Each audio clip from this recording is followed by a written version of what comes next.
Welcome back to the course. Welcome back to Module 4. And this week we're going to continue to talk about teleseminars and webinars, and also we'll talk about search engine optimization a bit. But first, let's talk about teleseminars and webinars. Let me stress that for acquiring clients in your coaching practice, teleseminars and webinars are far less effective than in-person talks.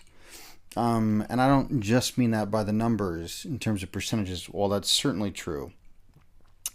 It's simply far less effective in general. And it's true for a couple of reasons. First of all, they simply have less of a sense of you, the person. And also, many people sign up for teleseminars just for the audio download. They're not actually there really getting a deeper sense of your work. And some people won't even be listening to you the whole time. So, they could be driving, they might be exercising, they might be handling children, etc. It's also far more challenging to have them opt in to something like an interest sheet. And so it simply leaves a little bit more distance between you and them, and that shows up in a bunch of different ways.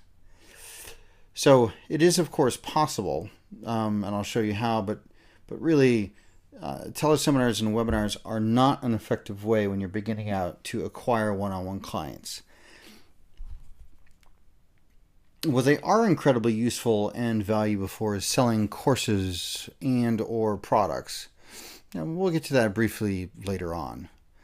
However, if for your own reasons you would prefer to try to utilize teleseminars and webinars to fill your practice, that is to acquire clients for one-on-one coaching services, they should have the same structure as your standard presentation for evening introductions. What, why, how, and what if. And you'll use the same pre-frames. You don't have to talk about where the bathroom is, but first you say you're here for two reasons. Maybe they need to know which button to push to raise their hand or to ask a question, things like that. But you want to make sure you use the pre-frames about how you're there for two reasons: to deliver value. If you're selling products, then obviously you may want to have a coupon code for them, or have them be able to email you something specific, or you want to give them a URL, a secret URL for them to sign up for something or purchase something. And it could be a unique opt-in form that you set up on your site, what have you. It could simply be instructing them to send you an email immediately following the call. And if you're looking for a great teleseminar, webinar, and or live weekly course service using either of those, I use and I love and strongly recommend Maestro Conference. And you can simply find that at maestroconference.com.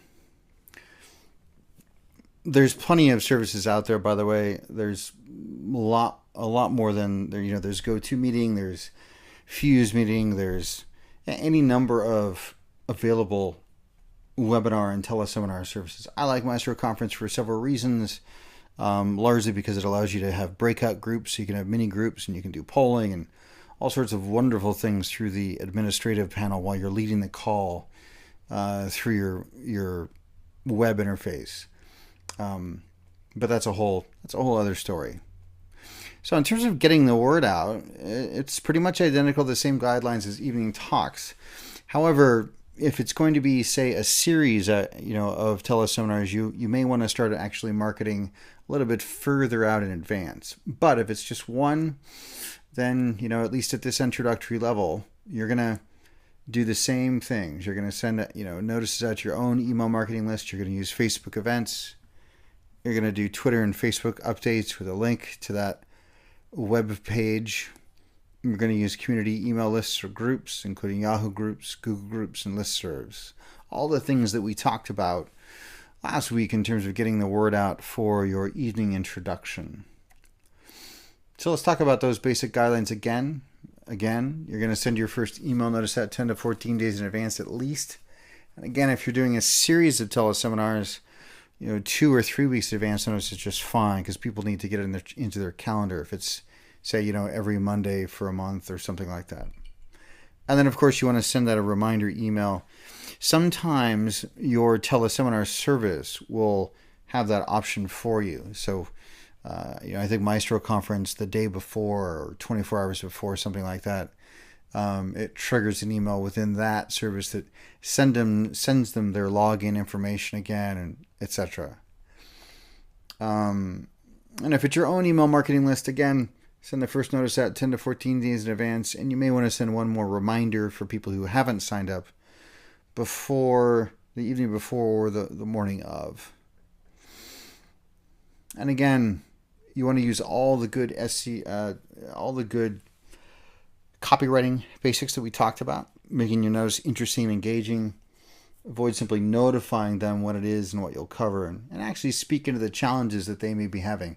Begin with that, and never ever give all the details, especially the logistics, in the email body. You want to drive them to your website for that. Always want to drive it to your website for that. And you can track the clicks and hits, see if your headlines and your copy are effective, or which lists are effective. I used to stagger which lists I would send it to so I could see which ones are more effective. And of course, anytime you can get them on your website is always a good thing. So I've included several examples and different styles of voice I've written in the past. In my own events, you can just simply search the categories of events on the blog on this site to see all of those examples. And of course, you're at liberty to use their structure and model them while customizing them for your own purposes. But I really want to stress that most people want to hide behind a teleseminar because they're scared still, even though they've done some of the anxiety work. Maybe they just forget. Or maybe you haven't done the anxiety work yet, haven't actually listened to those processes. But I really, really, really can't stress strongly enough a couple of facts. And those are these. In terms of teleseminars and webinars, they're incredibly effective for selling courses and or products. And they're incredibly ineffective for selling services and acquiring clients.